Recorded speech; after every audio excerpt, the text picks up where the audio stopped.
So good morning to all of you. We'll just quickly go through what we did in the last session about the last few relevant points in this model 3. Previous class we gone through this one, detector response time. So there we discussed that how the total current density that is flowing in this circuitry, outside circuitry.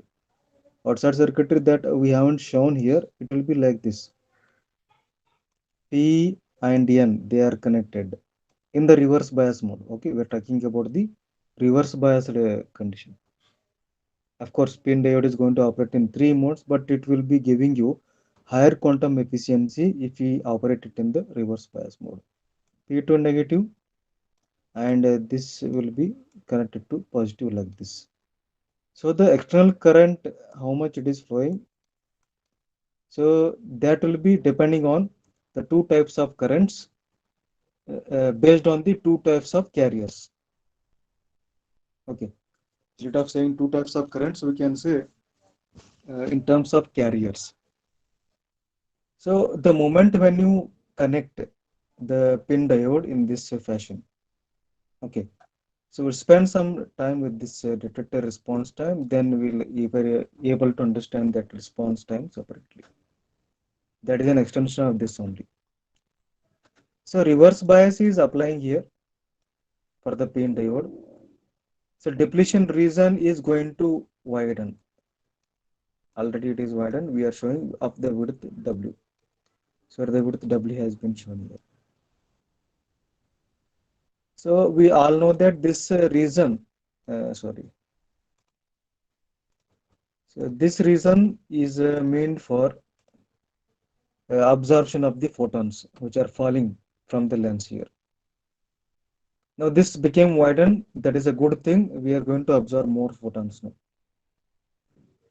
In the same time, what is happening with the P and N regions which are heavily doped with high conductivity and low resistivity? So the majority carriers in the P and N regions will not come into picture here. The minority carriers will be there.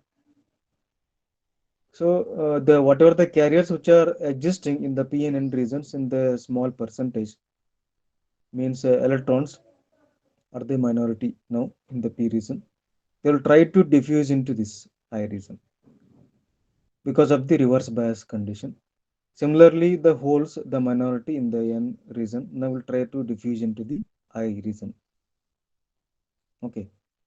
Once you apply the reverse bias, the depletion region will no longer be the depletion region. Hello? Hello? Are you listening my voice?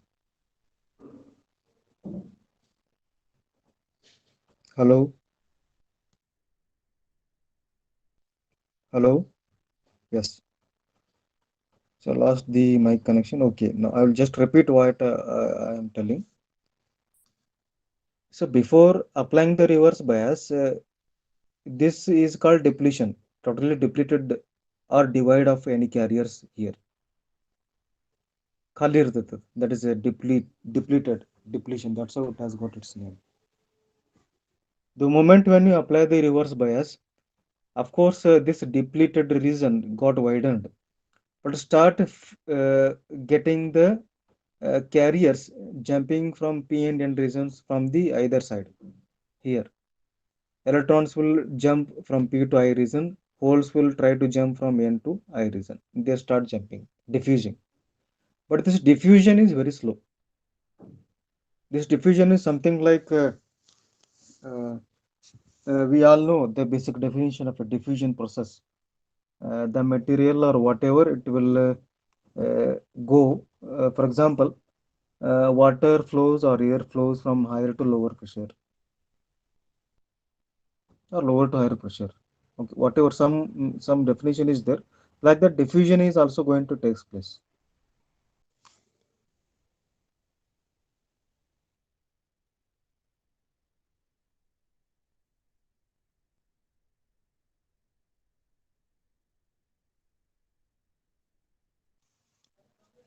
So because of the concentration difference of the carriers in the P and N region with the concentration carrier in the I region, the minority carriers in the PNN region, they try to move from PNN region to the I region. That is called diffusion. But this diffusion process, because of the concentration difference, what it is happening, no, it is taking place very slowly. Even in nature also, we got this diffusion process. Like in our body, we got two types of circulatory uh, processes are there. One is what you can call this diffusion process, and second one very important, because of that only we are existing today, that is um, what we call circulatory system. Okay, pulmonary circulatory system, because of the cardiac circulatory, because of the cardiac muscles. So the pumping action of the heart is very fast. It circulates the blood very fast throughout the body compared to diffusion.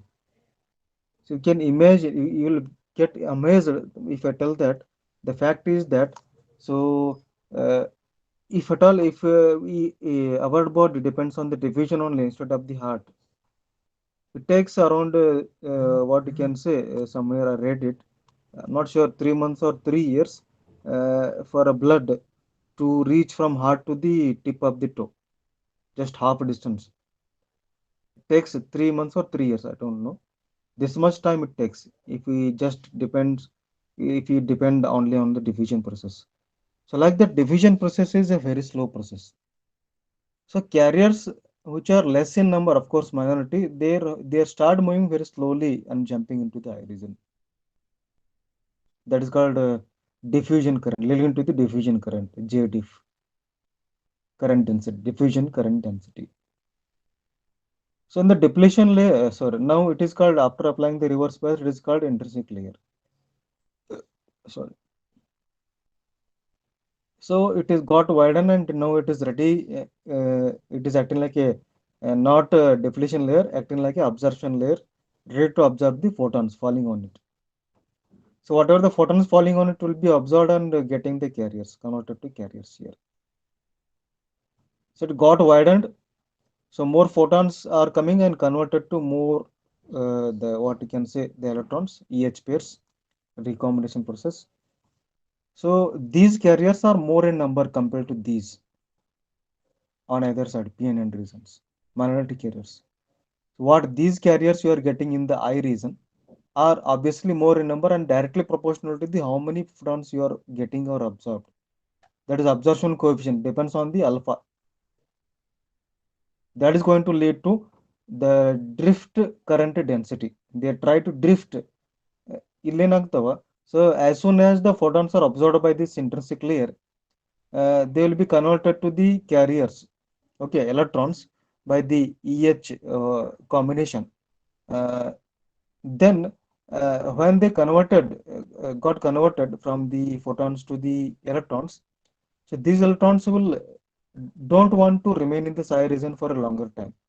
Suddenly they want to move away from this I region. They want to drift away from this intrinsic region as early as possible. So this drifting is very much fast compared to the diffusion. That is leading to the what you can say, drift current density. This is larger compared to this. So likewise, for the response time, totally depends on the absorption coefficient and this one, this fellow. So this fellow is important.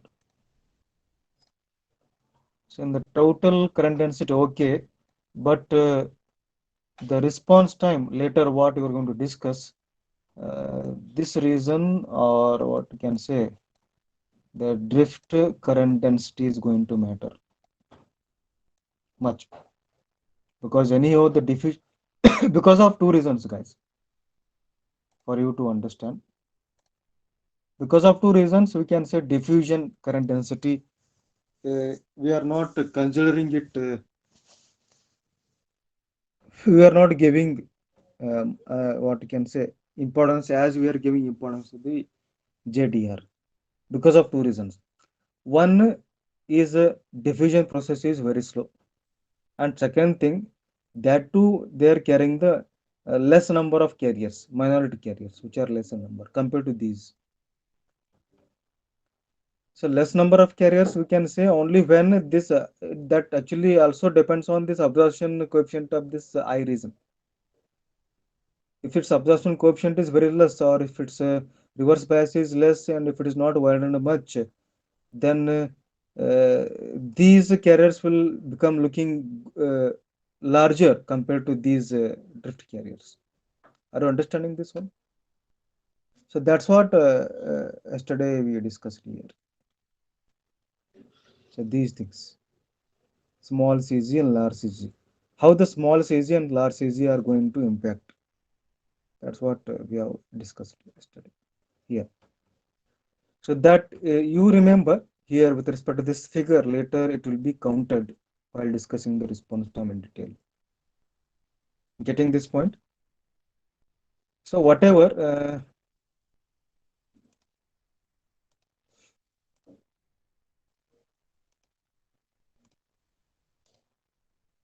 may be the issue, uh, the total current density in the present context is going to be drift current density plus the diffusion current density.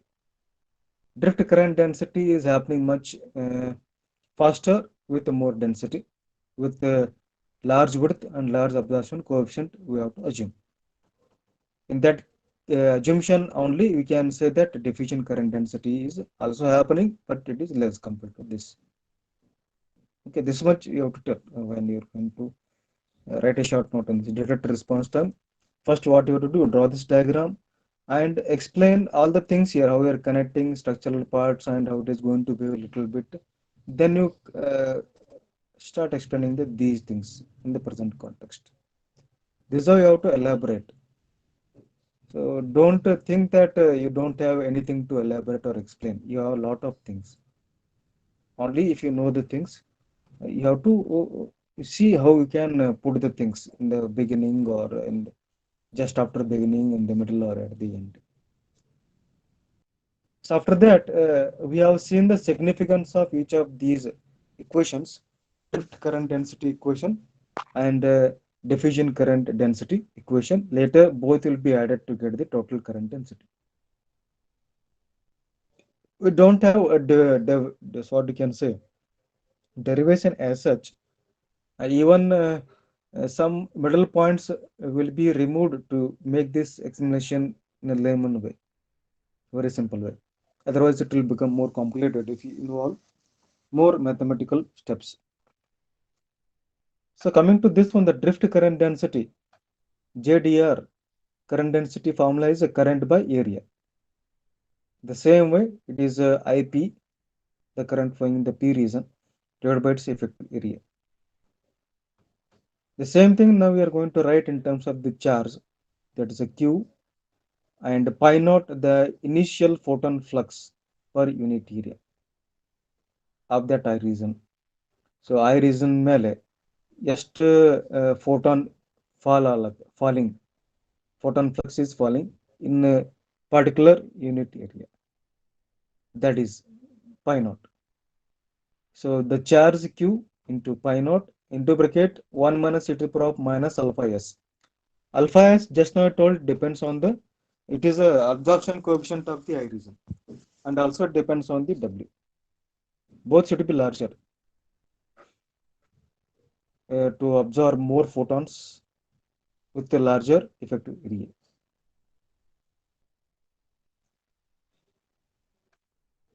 So, as the surface of a P layer is very thin, not as such. If you look at these things, I told that PN regions are heavily doped. Okay. So here minus and plus, they will indicate charge carriers, not doping. Okay. That don't confuse the circle signs. No, they are indicating the carriers, not the doping profiles. Not, they're not related to doping. Remember, because in the previous figures so far, in the coming figures, we are using such symbols to indicate the doping profile. But in the present context, they are indicating the charge carriers. Now coming to this one, what we are discussing, yeah, this one. The P region and N region are heavily doped. And for the timing, if I'll assume that the P region is very thin, okay, then the diffusion current is mainly contributed by the whole diffusion from the N. Because if you assume that the P region is very thin, the electrons as a minority, what you are getting are also very much less in number compared to a little bit more thicker than this P. If you assume N, the holes will be more in density than electrons, what you are getting in the P, thin P. Okay, for the current context, if you just assume for the time being the P is thin compared to N, then the whole contribution to the current density is made by the holes. And that is given by this partial differentiation equation. You just have to remember and put this, where dp, the whole diffusion coefficient, that is indicating how many number of holes are diffusing in a particular time from the n region to the I region. Dou square by dou x square of a pn, that is concerned to, minus pn minus pn naught divided by 2p, the carrier lifetime of the carriers in the p region. Pn and Pn naught. Pn naught, it will indicate the electrons in the P region initially, and Pn, it will indicate the electrons in the P region after some time, after applying the reverse bias and getting this uh, I region from the depletion region. Plus G of x, that is indicating the gain region where we are getting the gain, that is I region, EH pair generation rate. It is indicating EH pair generation rate. So we are adding this dou p dou square pn by dou square plus gx, and from this we are subtracting this because we are assuming that the p region is very thin. That's why we are subtracting this. Understanding? So pn naught, here you can see equilibrium hole density, that is in the initial what we got. Because it is very thin, it almost remains same as it is. So where the gain g of x is given by initial the photon flux into alpha s into e to the power of minus alpha s. Later, the diffusion current density is given by, so q pi naught alpha s lp. Lp is the length of the p region divided by 1 plus alpha s lp into e to the power of minus alpha s w plus q p n naught, that is equilibrium hole density, dp by lp. So here the difference is that between the current density equation and diffusion current density equation, drift current density has only one term, you can see. If you expand this, you'll get two terms, but it has got only one term right now. Whereas in diffusion current density equation, you got two terms here. One which is resembling drift current density, but this one is difference. Here you can see, here it will contain q pi naught something e to the power of minus alpha s w. But whereas drift current density has got 1 minus e to the power of minus alpha s w. So this is going to decide the nature of curve, or the, you can say, the decay rate, or the rate at which we are getting the drift current density and the diffusion current density. Okay, you are adding something to it, it is going to increase its magnitude compared to the drift current. But you can see diffusion current is going to decrease exponentially randomly compared to drift current density, because it is 1 minus this. So 1 minus exponentially decaying, what you can get? Exponentially increasing will get. So that's why it is going to justify that how the diffusion current densities, or current what you are getting, is very slow process compared to drift current density. Okay, so this how you have to explain the things here with some possible initial assumptions and their significance. Later we'll get the total current density as the summation of the, if you just add these two, you can manipulate them, you will get finally this thing. Those steps you can include here. So try it at home. If you won't get, I will put it in the WhatsApp group. if it is required, we can tell. So after going through those things once again, uh, detector response time. This involves actually the two kinds of things, because the detector response time involves two current densities: carrier drift and diffusion. Sorry, drift current density and the diffusion current density. Drift current density, where it occurs in the I region by the conversion of photons to current electrons by the recombination of EH pair. Whereas diffusion current density, where it occurs in the P and N regions, that is from the edges of the detector. Okay, that to remember. These things are important. Even like that, you have to elaborate. Your observations itself will become your explanation. That's all. Okay. You observe more, you will get more explanation. Something like commentary, how it is in the happening in the cricket or in any other games. So likewise, we got two types of response times. Transit time, that is concerned with the how much time our the carriers which are arising in the drift region or I region, they take time to drift away from the I region to the nearby P and N regions. As I already mentioned, they tend to move away from I region as early as possible. They are very much faster.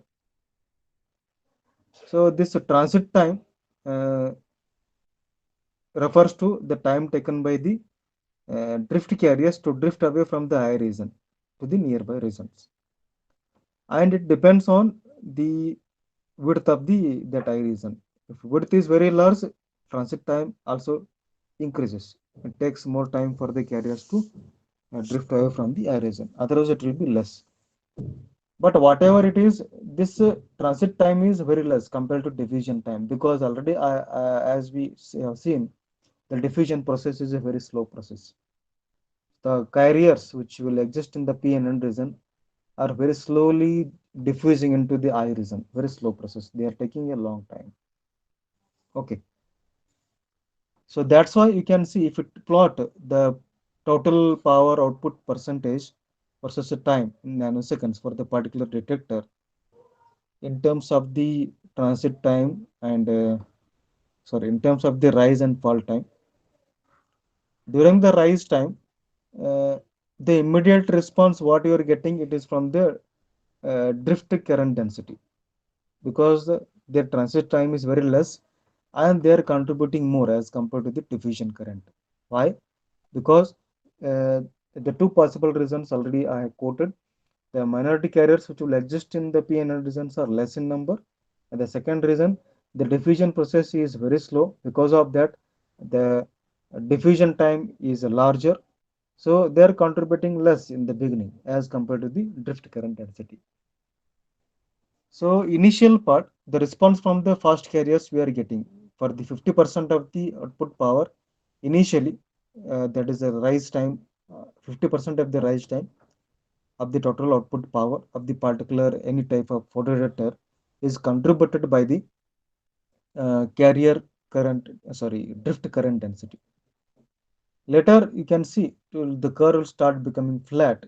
That is compensated or contributed by the slow carriers, which are diffusion current density with reduced, what you can say, the drift current density. Okay, so that's what this graph is going to indicate. So coming to this one, the photodetector. So another parameter that is going to that limit the response of our photodetector.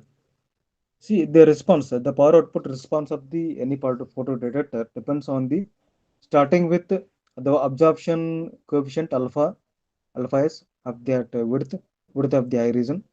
It also depends on the width W of the that I region. Okay, it depends on the transit time, that is the time taken by the drift carriers to drift away from the I region, because they are the main people contributing for the initial 50% of your power of the photodetector. Likewise, these are the few important things which are contributing much. or you can say deciding the net response of the photo detector. Suppose if you give the rectangular input pulse, you can see that if you keep the width very much larger compared to the 1 by alpha s, the absorption coefficient, so the condition that small cj means the width. What is the width then? Can anyone tell me the relationship between the width c equal to how it depends on the width or the distance between the two plates of the eye region? Epsilon into a, hope I am correct, divided by the distance. So here distance is nothing but w, distance between the two plates. Are you understanding? Okay. So Cj is less. Cj less means d is larger. Okay. If d is larger means you don't have any problem with absorption coefficient is very good, and width is larger means we are getting very good absorption, large number of photon density we are getting, the eye region, and converted by recombination process to electrons. So drift current density is very good. So as drift current density is very good, and with its good absorption coefficient, good width, and good photon density, and good conversion from photon density to the drift carriers, with the good drift carriers or current density, that is the only thing. Drift transit time is also less, and you can see the rise time is contributed much by this drift current density. Understanding here? So that's why we can see the output here, what you are getting, the rise time and fall time, both are contributed much by this drift current density. That is going to play a significant role to where it is going to make the output of the photo detector to follow as that of the input. This is very important, guys. This you have to understand here. You can see same thing he is telling. The rise and fall times are normally following the input pulse, and if the photodiode capacitance is larger than the response time, then it becomes limited by RC time constant. This is a small CJ we have seen. Okay. So this is what is happening with the small CJ. Same thing we are telling here. Now let us see what will happen if the CJ is larger. That is, the photodiode capacitance is larger than the response time constant, RC. If CJ is larger, if this one is larger means the width will be smaller. Okay. The curve will be looking like this. If CJ is larger, the width between the two plates of the eye region, suppose if it's the eye region, is reduced. Both the plates will come closer. W reduces, absorption coefficient reduces, then the number of photons absorbed will be reducing, get converted to carriers, drift carriers will be reducing, then it is contributing less as compared to the diffusion current density. That's why you can see it is bending much as compared to the straight part here in case of when the small CC was there. So that's why it's try to uh, jump to the peak part with this exponential rising. Here there is no exponential rising. More output power here it is there compared to this one. It suddenly jump to small peak because of the initial little bit high drift current density and later combined with the diffusion current density. Suddenly try to decay out because of the uh, absence of much of the drift current density. Okay. So this is the difference, guys, between the small CJ and the large CJ. If you want, you can draw these things to indicate the slow component and the fast components.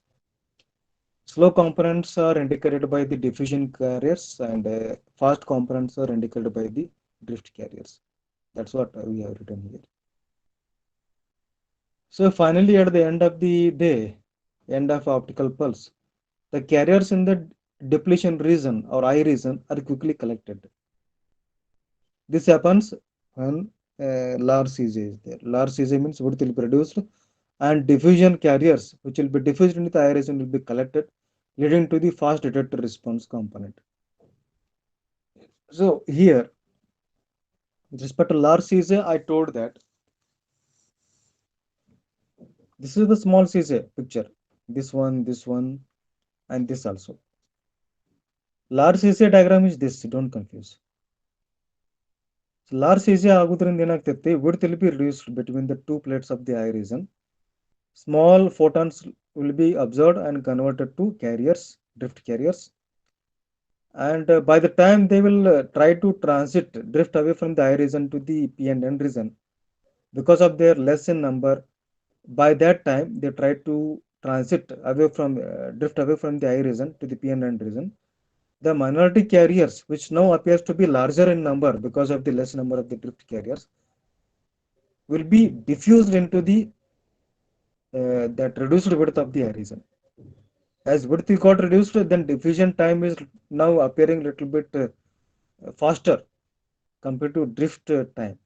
There is a transit time. Transit time, of course, it is larger, but because of the reduced width and reduced drift carriers, now it is appearing smaller, little bit. Not it is became smaller, a little bit, or you can say the diffusion time now appearing larger because of the uh, large number of the minority carriers. That's all we can say.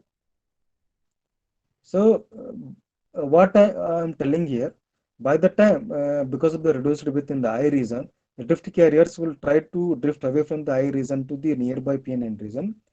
ಆ time ಒಳಗೆ ಇವು minority carriers, now they are looking appearing more in number in PN region, got diffused into the I region and also got collected. That's what he is telling here, and that is also contributing much. That's why you can see we are getting the shoot exponential sudden rise instead of this here vertical edge, rising edge. Here there is no vertical rising edge.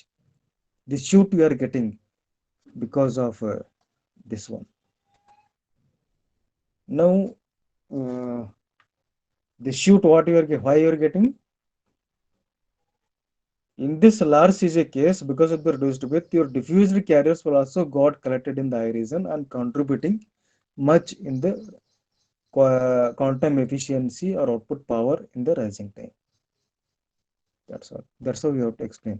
So whatever may be the case, so the response is decided by the Hertz time constant, absorption coefficient, and thickness of or variation width of the region. So it is kept in between 1 by alpha s to 2 by alpha s. That is the width for the optimal operation. And the photodetector, hence it is acting like a low pass filter with this bandwidth that is given by 1 by 2 pi RT-CT. RT is the sum of load and amplifier resistance. CT is the sum of photodiode and amplifier capacitances. So the guys, this is a very important point. That's why I took it as a revision to let you explain the things in detail. Starting from this detector response time in detail with all these separate cases, small CJ and large CJ, and concluding with what could be the condition for the absorption coefficient we are keeping with respect to the width, variation in the width of that the junction capacitance or the I region and the bandwidth. So after this one more point we want to discuss as a part of the module 3 is optical receivers.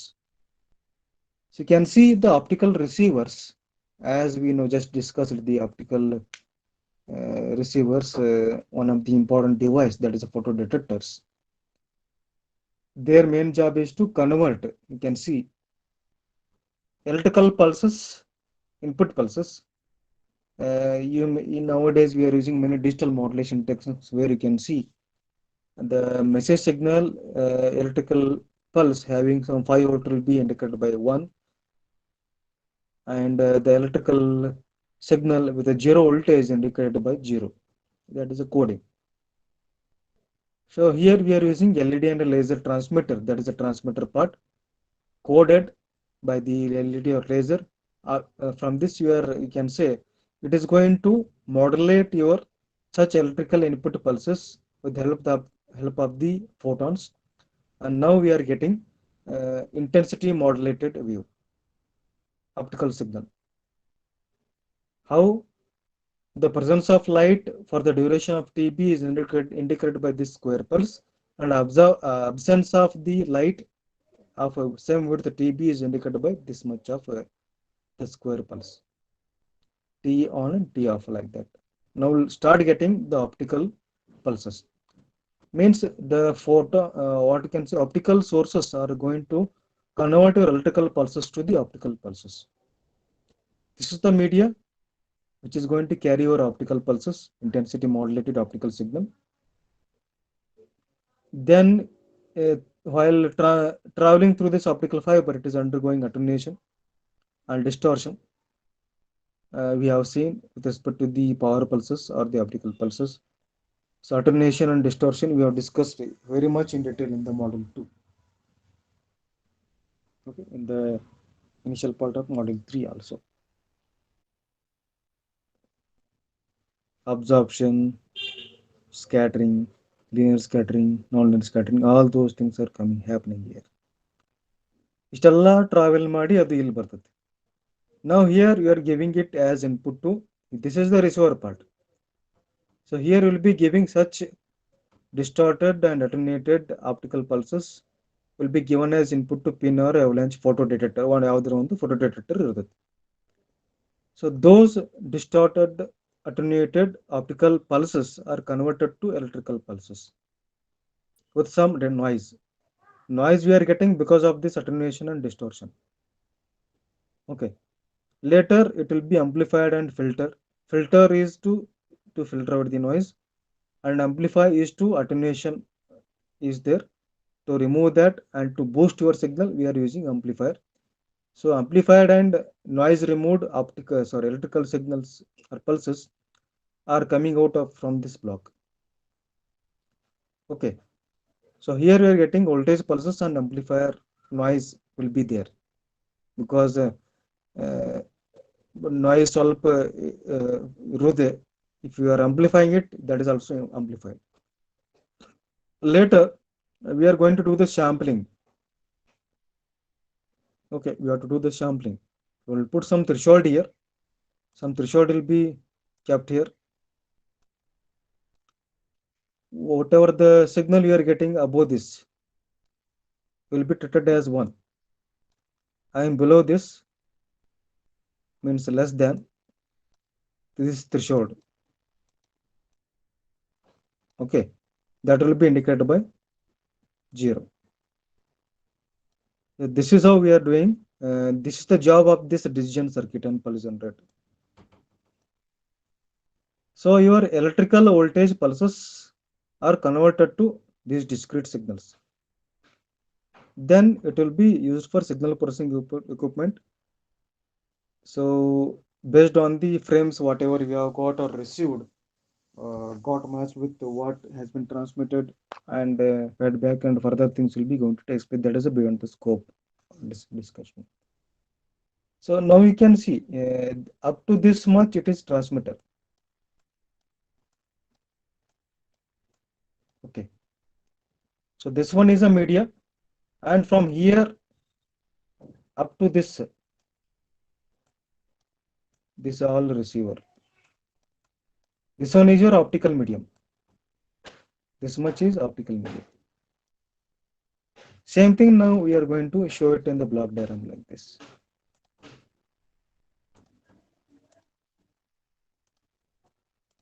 So the same thing I have shown in the form of the block diagram. Only receiver part, that is the topic we have to discuss, optical receiver operation. So whenever the photons here, so whenever the attenuated and distorted photons which are the optical pulses fall on this here with the energy h nu on this photodetector. Photodetector will convert those photons which are falling with the energy h nu into electrical pulses.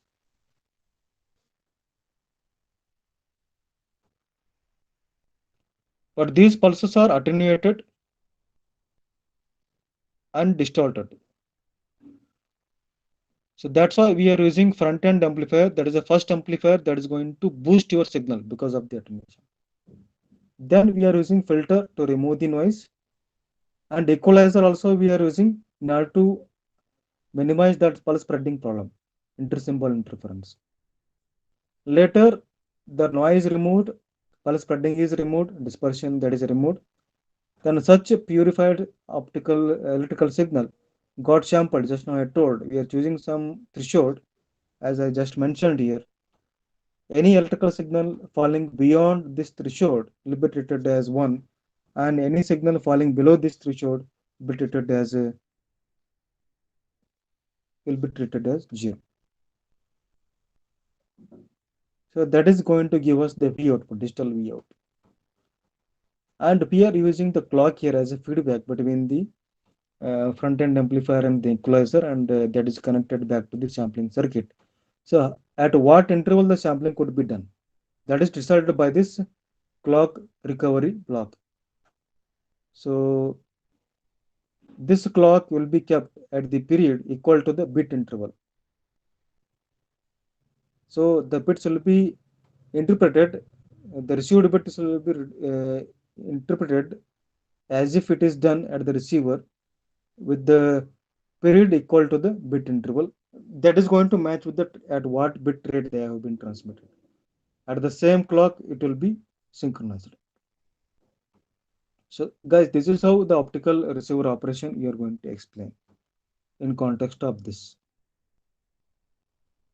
To start with this, all the things, transmitter, optical medium, how they got attenuated and distorted, what are the attenuation and distortion, dispersion is happening, how the photodiode is converting photons to electrical pulses, amplifier, filter decision is happening, and signal processing, all those things you have to explain like this. Now let us see quickly what are the sources of error.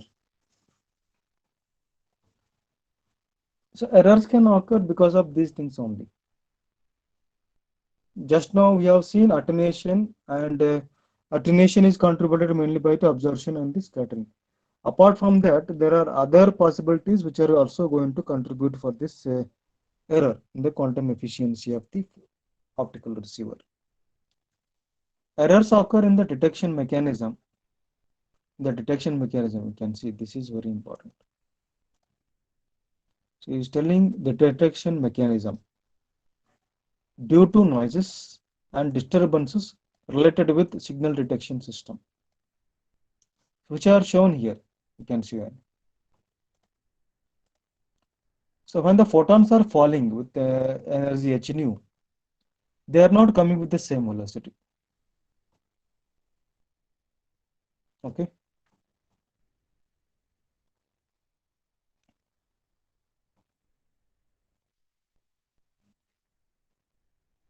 So here you can see. Hello. Hello. Okay. So these photons are arriving randomly and falling on the photodetector, and that is going to lead to the quantum noise. The So this quantum noise is mainly having the nature of a distribution of a poison distribution, and this is called quantum noise because the irregular or randomly the falling photons or arriving photons at the photodetector.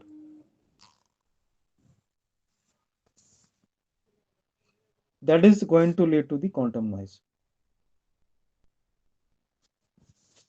So another type of noise we are getting with the help with respect to the photodetector having the gain m.